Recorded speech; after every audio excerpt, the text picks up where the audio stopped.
When you give up your housekeeper, I give up. I think that was the story, wasn't it?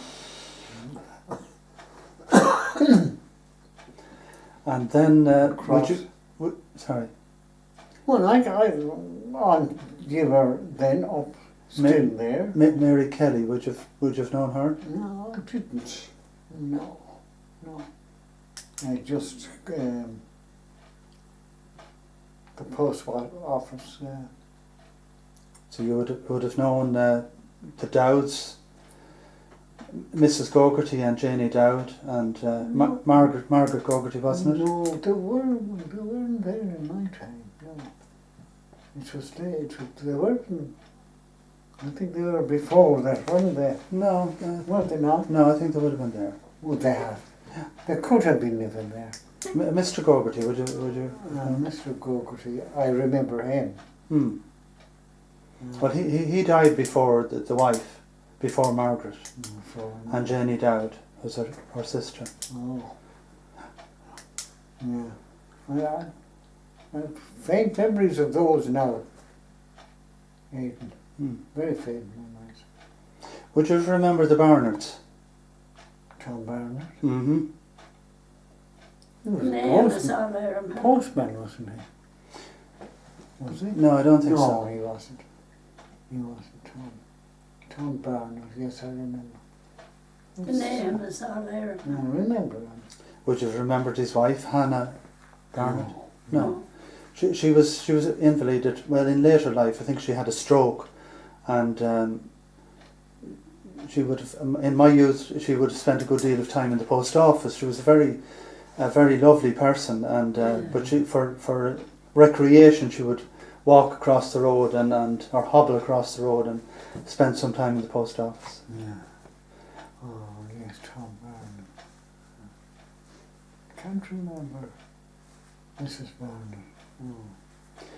And on the other corner then, as you come down the other side of the village green, can you remember? I think it's Hannah's first, wasn't it? At one time Hannah's were there? They were the first crowd that I remember there. Okay.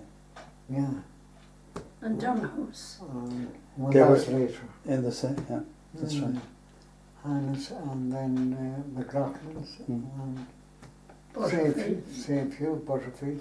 Bannon. Well, what about May, Allen and... May, yeah. And, sorry... Mrs. Allen. Mrs. Allen and... She was alive that time, yeah.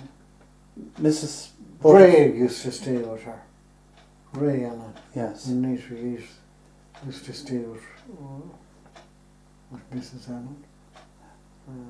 They all died very quickly, didn't they? The Allens. Right. All the big lads. Big men. Right. Right. T.C. Farrell, would you remember her? A famous T.C. Sorry? A famous T.C., I suppose. She ended up in London, did she? I'm not sure. So, I'm not too sure, no. No, but there was a woman there who ended up in London with... I remember being in London one year with Billy Butterfield. We went over for a sort of working holiday, which turned out to be a complete damp squib between the not. We went over one bank holiday and we were in London for the night. I went off to see my sister and Billy, we had the singing guard. What was his name at that time? Tony. No, I wonder what his name, jumping in the gun. This fellow was, he was an alcoholic in his own. I can't help you. You wouldn't. No, I knew him fairly. He was a guard. He used to have a bike and he cycled to Dublin. I think not, he was cycling to Dublin in the middle of the night. It wasn't Sergeant Byrne? Oh, no. This fellow was a bit crackers, I think. No. No, that said, he won He won. What do you call the medal the Gardaí get for bravery? This is Scott medal, is it? Yeah. Right. He got it. He saved people in burning hands. Right. And if winter was head, they were all playing him with drink. Oh. All these Scott medals ruined a good few guards. I think they gave them up to that. Because wherever you go, Right. you prank for him, you know, that kind of thing. What was that man's name? He later left Summerhill and he was shifted down to Ballydehobber Road, back in nowhere, because his drinking had got out of control. He didn't know, he died fairly young. What was it? He used to regularly sing in Fields when he'd have a feed, so he could come into Fields. And I used to visit Fields regularly that day. And he'd sing there for hours. And he was a lovely singer. What was his name? You'll think of it later. Yeah. Going down that same side of the street, Harry or Harty Fitzsimons. Harty Fitzsimons. Do you recall her? I recall poor and Harty. And she was a sister of Tom Barnard. She was, wasn't that it? Yeah. Yeah. And did you know her husband? Was it Jim Fitzsimons? I've forgotten his name. No, I didn't. No. No, I can't really recollect. But whichever, anyhow, I remember when we did this fly to our this ridiculous escapade we had to London. Billy Thompson and myself and this Garda. Oh, the hell can I not remember his name? And we went over on the bank holiday weekend, which was the world's worst weekend to go over for if you were looking for work. Right. So we went over and we could get nowhere to work any. The two boys spent the night in bed and breakfast, and I drove out. My sister lives fairly near London. I got a bus out to, beside the airport actually, out to Hollingsworth, which is almost a part of the London airport. And then we came in next morning. I got up early and I went in searching for them and I found them. And the two of them were in this huge hotel in the middle of London. And who was working there at the time? Pauline Ann Fitzsimons. Oh. What was her name? She was Harty's daughter, was she? I'm not sure. Geez, you come on. I'd like to find out that name. Pauline. Pauline was a sister of Billy. Oh, right. Oh, I see. Pauline Butterfield. Pauline Butterfield. And we arrived into this huge breakfast place. What was about 2,000 eating in it. It was one of the biggest. Which was the biggest breakfast place I ever saw in my life. Biggest dining room. And the fair play to poor Harty Fitzsimons and Pauline, they gave us all, well, they fed us with rashers and eggs and they would charge us now, you know. So that was Harriet, was it? It was Harty's daughter. I think it was. Okay. She was a huge, tall girl. She would have been over 6 feet tall. Girl, yeah, big woman. Yeah. I wonder where on earth did she end up? Does Pauline never come home, I wonder? I just don't know. No, I don't know either. I haven't been talking to Kathleen now this long time, or Billy. The Tullys.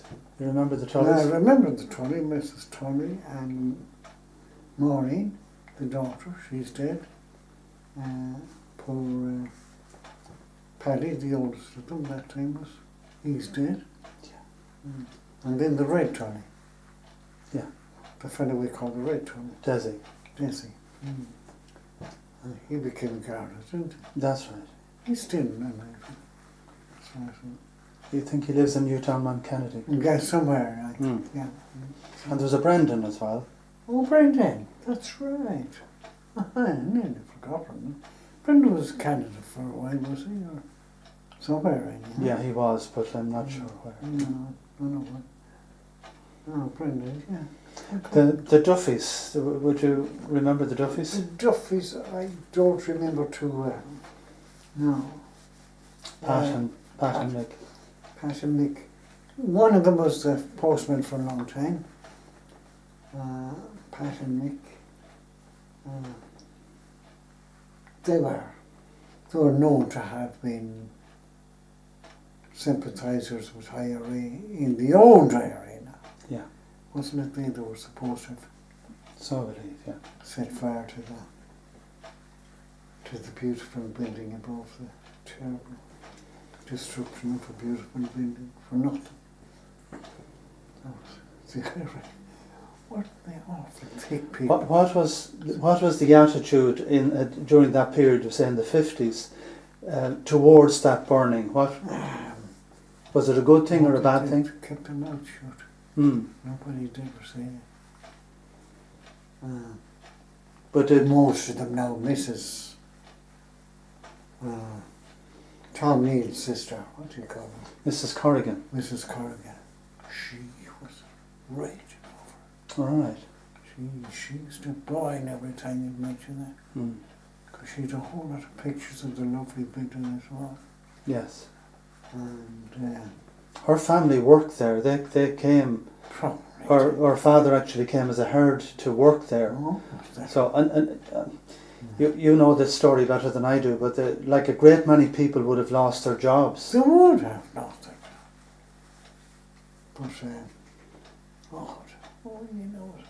So it wasn't all positive. Some people actually didn't like what happened. Oh, they didn't, of course. Okay. I'm sure they didn't.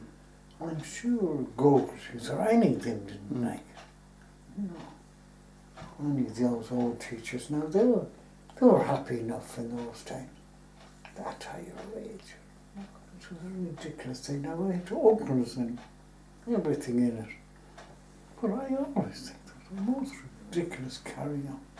Burning beautiful houses and attacking poor police stations where most of the men were Irish anyhow. Of course. You know. I think that was an awful period in Irish history. I never agreed with 1916. Never agreed and never will agree with it. Because actually I think Ireland was going, and one of its best, they were after getting the land at the time, which was the thing. The greatest patriot we ever had was Michael Davitt, the man who gave the land to the people. And you had this ridiculous rising of guns and that thing, and there was no need for it at the time. I know a lot of young people were mistaken probably and went to the front, to the Somme and all these places and died foolishly, but I know. No, I could never take I could never understand. I had a few uncles in it actually. The old area, they weren't too bad, but they were foolish enough to. I never thought attacking a barracks with a few policemen in it. There was anything great about that. You see, if you look at it, the modern IRA could be charged with starting extremism.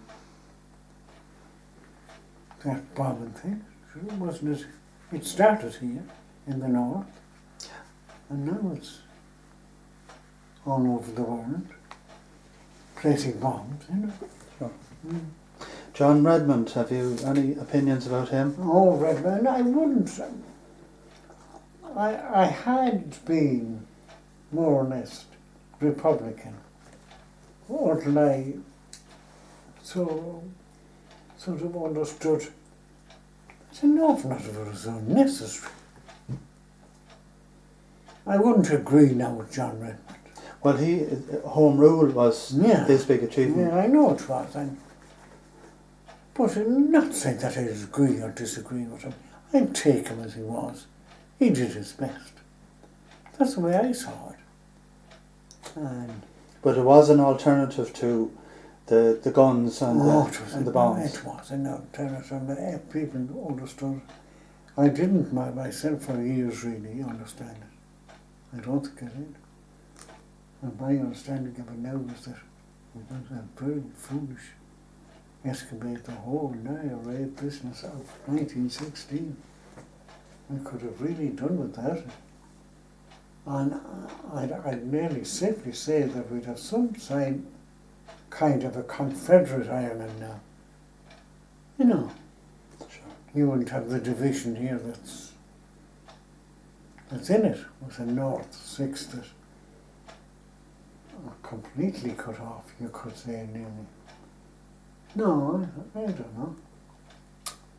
I wasn't, Broadway family, of course. It wasn't, your family always influenced you. They were all Jebs, you know, in our crowd. McDonald's were all Jebs. You were all Jebs, were you? Well, Gainer's all Jebs. De Valera. The truth. I think they were. No, that's the truth. I think they were. Would you happen to recall any of those names? Just when you touched on that war period, there are some people that went to France and Belgium and never came home, and then there were some who did come home, but mightn't have been the better of their experience. Yeah, well, I remember distinctly one family or one person in Mayo, and he was shell-shocked all his life. Yeah. When in Barna Private, North. Oh, he was the nephew of the leaders. Now, do you know he lived in that lodge? He was a brother of Tom's.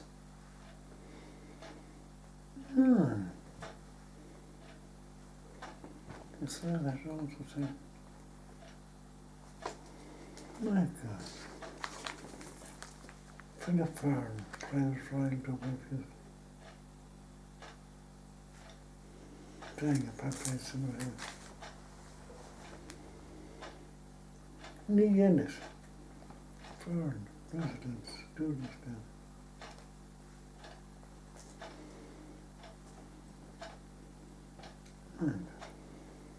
You wouldn't, of course, have known any of them, but you might know their families. No, I didn't know. George Graham D. Fowler, second lieutenant. Captain and Mrs. Never knew him though. And Mrs. R.H. Fowler. Her son. Served in France. I met the old captain now once. Right. Once or twice. A very nice person. That's Captain Fowler. An old Captain Fowler. Very nice. He used to come to visit where I was staying in Mrs. Stone's. He'd come down and come in no time. Received that from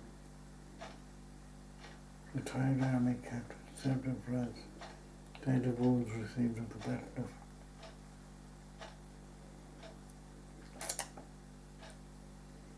of Public Military Cemetery.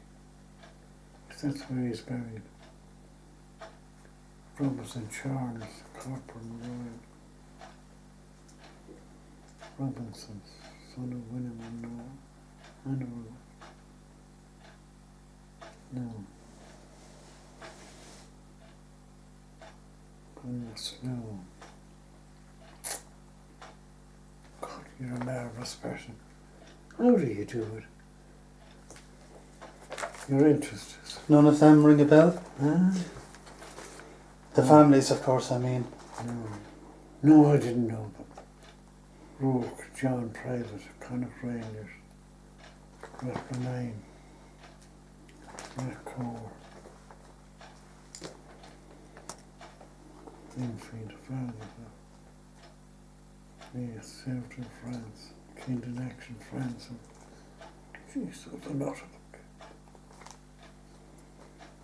The Meads were did by known French. Welsh, Michael. Of the survivors, I wonder, would you know any of their families? Benjamin Anderson, are you familiar with Andersons anywhere? These all would have a local address somewhere in the Summerhill, Rathmaline, Rathcore, that area. George Barnard you would have known. I would have known him, yes, but George, Tom and William, as you see there, died out there. But George returned and James, three of them went to war, two returned. Have you ever heard of Hanbury's? Robert Booker Hanbury? He survived and returned as well. There was a Daniel Hanbury as well. Christopher Flynn. Robert St. Ledger Fowler. That was another one of the Fowlers that went but returned. Patrick Furlong. no. There was a Patrick Harnan. Well, Ireland's common name. Who's left of those? Sorry? Who's left of the Harnans now? That's Rathmaline, is that what you mean? Yeah. Yeah. No, I must say, I don't really, I didn't know there were that many connected with that. Huh? There was a Patrick Lynham. These are all people who returned. And a Michael Mooney. Would it be Auntie to Joe? I just don't know. Thomas McGrath. Now there's a McKeown, a Martin McKeown from Umberstown. But I don't even have addresses with most of these. Umberstown McKeown's, well, they're still on the go, isn't I it? just Yeah. heard the name, but Yeah. Umberstown. And there was a John McKeown also from Umberstown. So two presumably two brothers. And Purdon, have you ever heard of that name? Purdon. No. And John G. Thompson.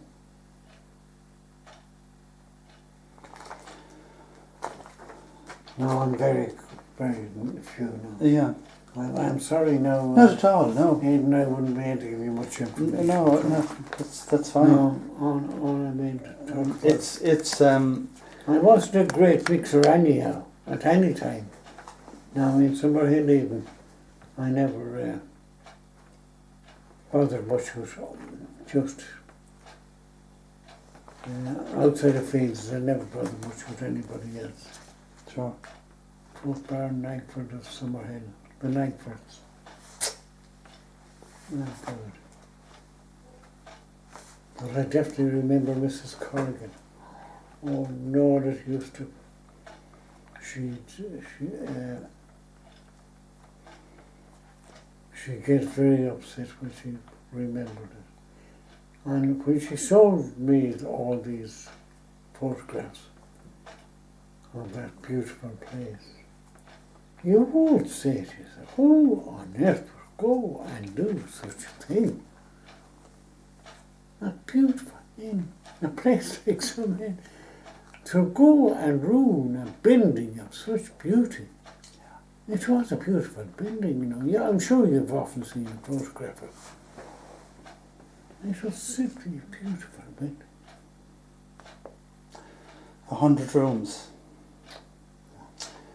Some people compared it to Blenheim Palace or Winston Churchill's ancestral home. Now, I'm not sure it was that grand, but it was one of the finest buildings in the country at the time. It was unbelievable. Just moving on to something different, is there particularly pleasant things about those days that you remember, or particularly unpleasant things? Well, What comes to mind? Well, the pleasant things is that I always found somewhere in a place you could do what you like. People never paid any heed to you.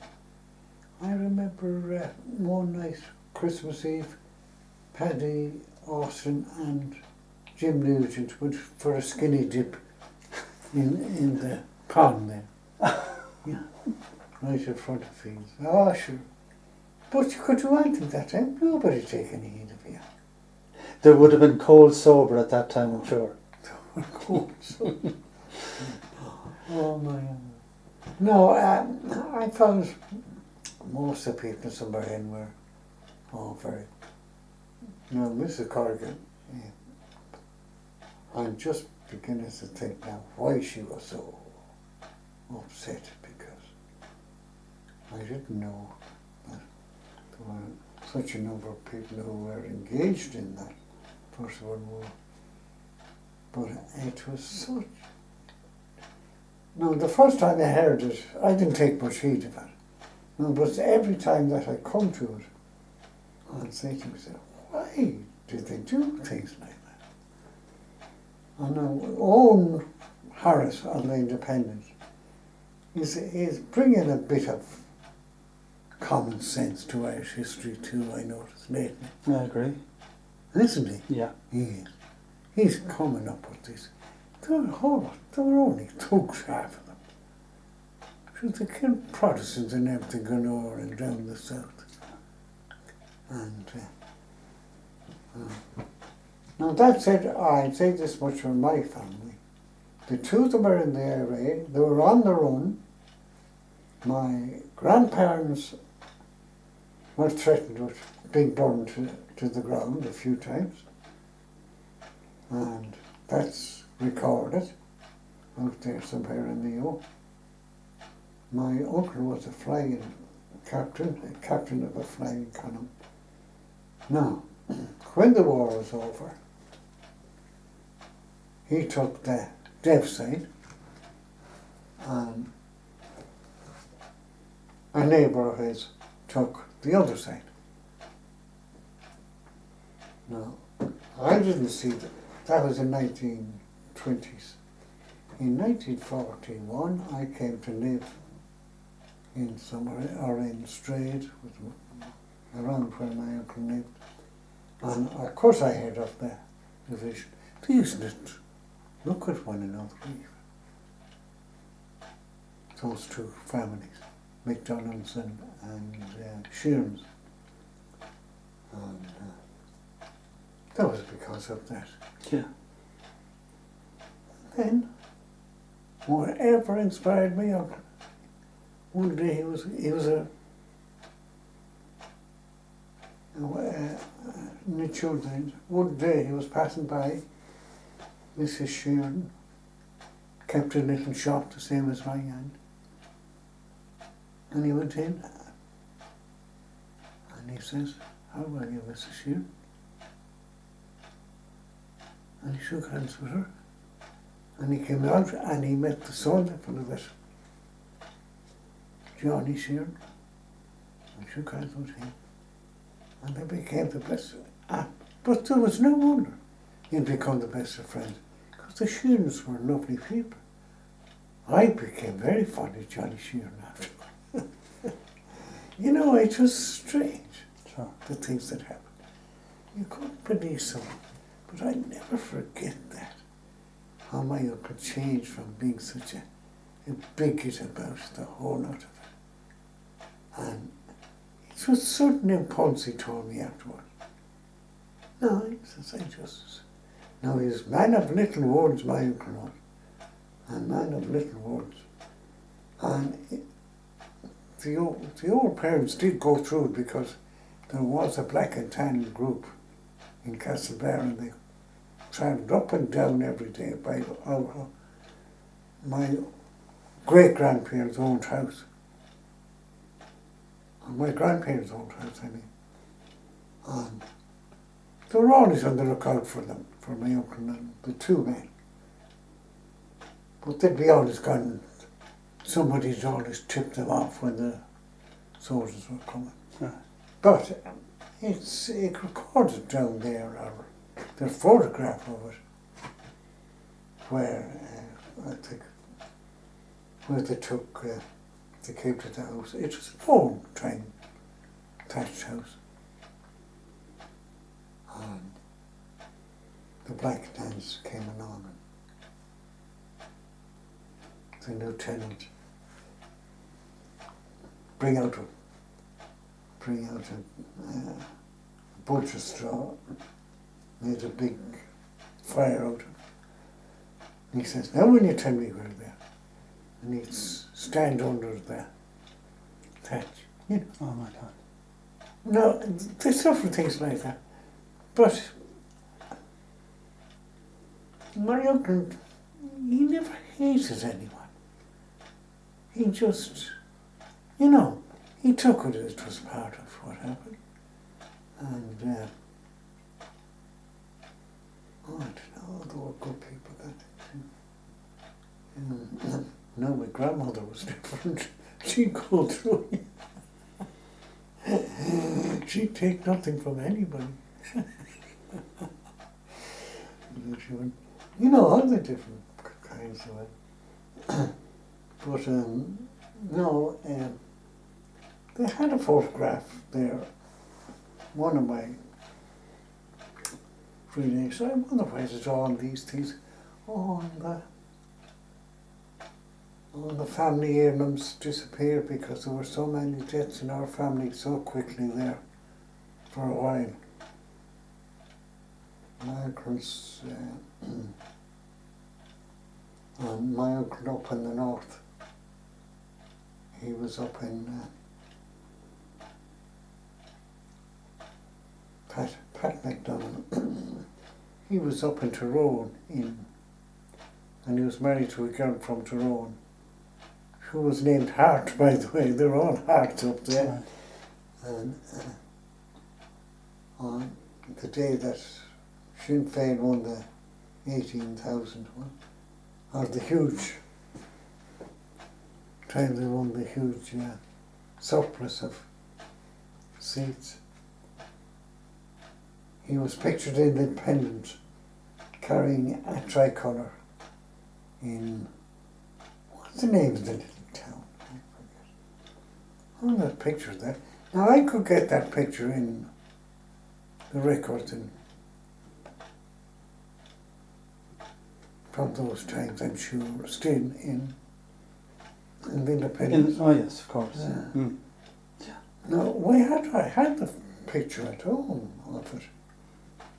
I had the paper and all. Oh, the knots, I think his medal, he had IRA medals galore. All these things get nauseous. Of course. Yeah. Can I ask you about your first car? When did you?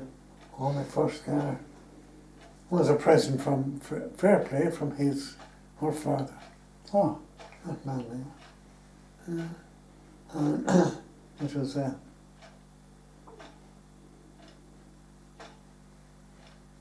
what do you call it? Morris Minor or something. Yeah. Oh really? Okay. Yeah. A green one, was it? Green one, yeah. That's a long time. That changed life, I'm sure, for you too. The Oh first. yeah, well, good. I was only learning to drive. Ah. That time you look at you now to drive if you're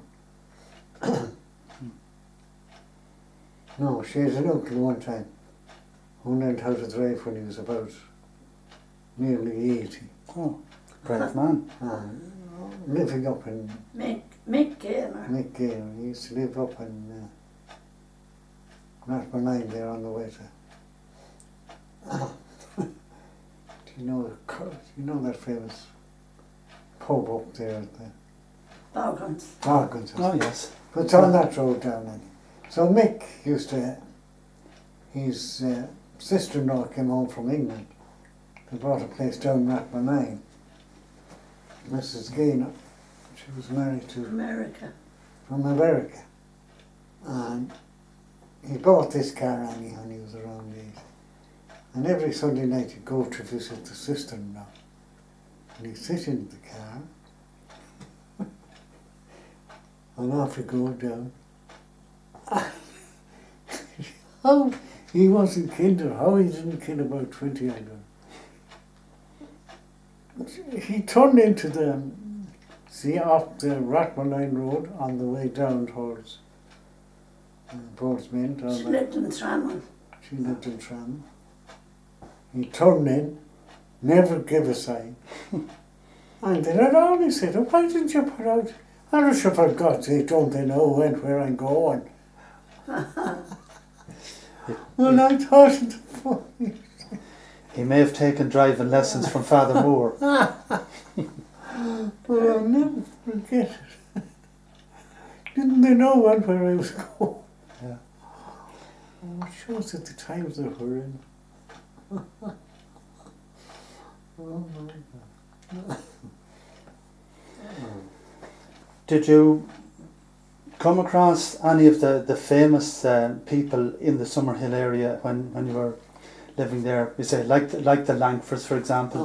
Did you ever read up on? No. No, I never became. I was never a local history person. No, because I'm such. Okay. Niall was telling me that. He says, you know nothing about local history anyway. I don't even know one castle from another out here. And no, I was never, actually never much into history anyhow. I always believed that what Henry, what do you call him, said. You know the man, Henry Ford said. Mm-hmm. You never heard his famous words about history. Sorry, I can't recall. History is bunk. Oh, right.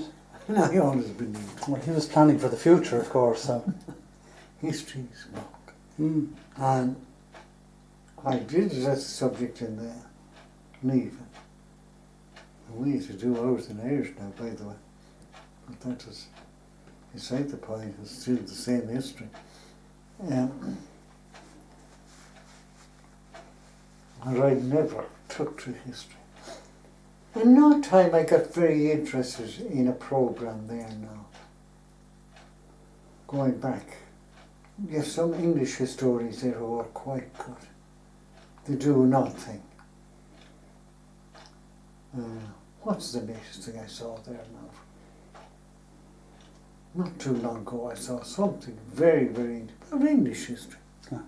Just English history now, not Irish history at all. They have one very good history man there on BBC. But then the BBC have very good in most subjects. Do they do the Open University nowadays? Is that still on the go? I haven't seen it advertised now. So. I've never seen it advertised. No.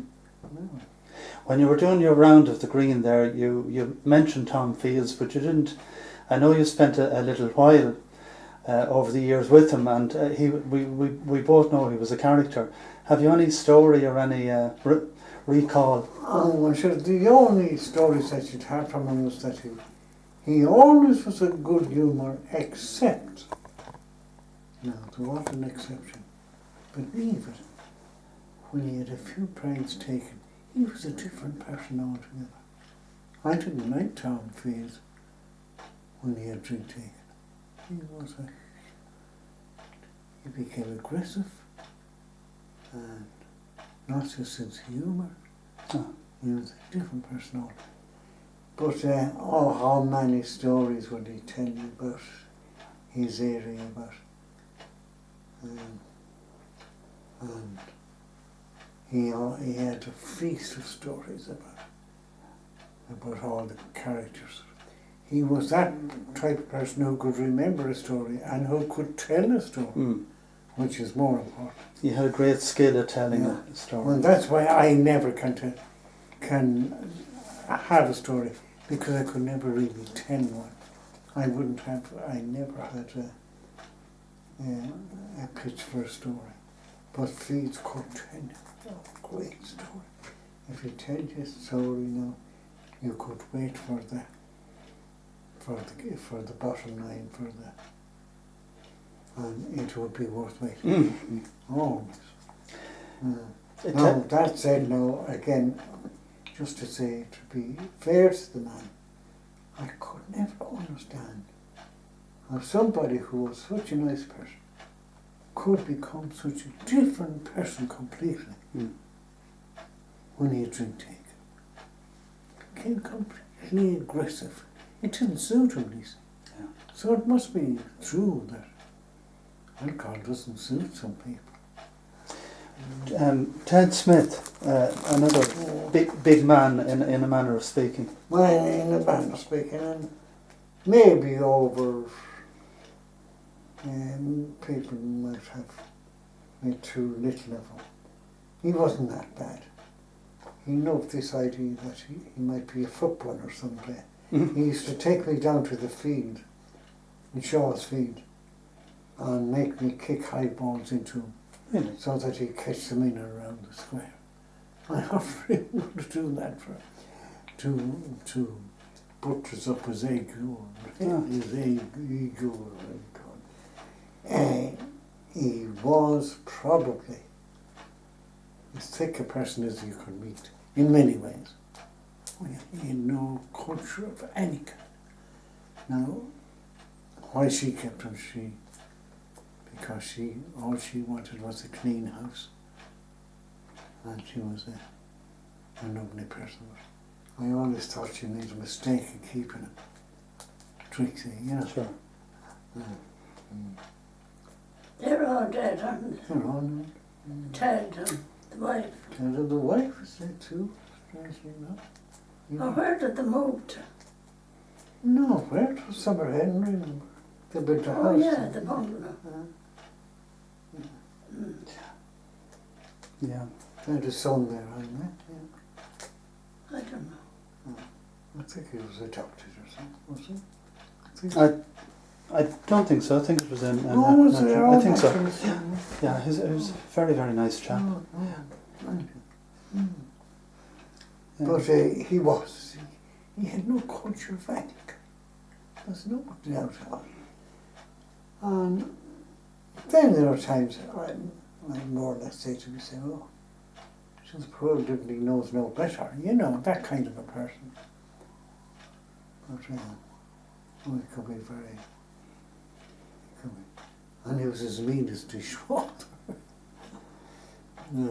Jim was telling me in later years there, when Summer Henry came, an advanced football field was where they were able to collect money, and at the gate, see, up and then they weren't able because it was a wide open kind of football place. But Ted would wait till the match would be quarter over before he'd arrive, getting for nothing.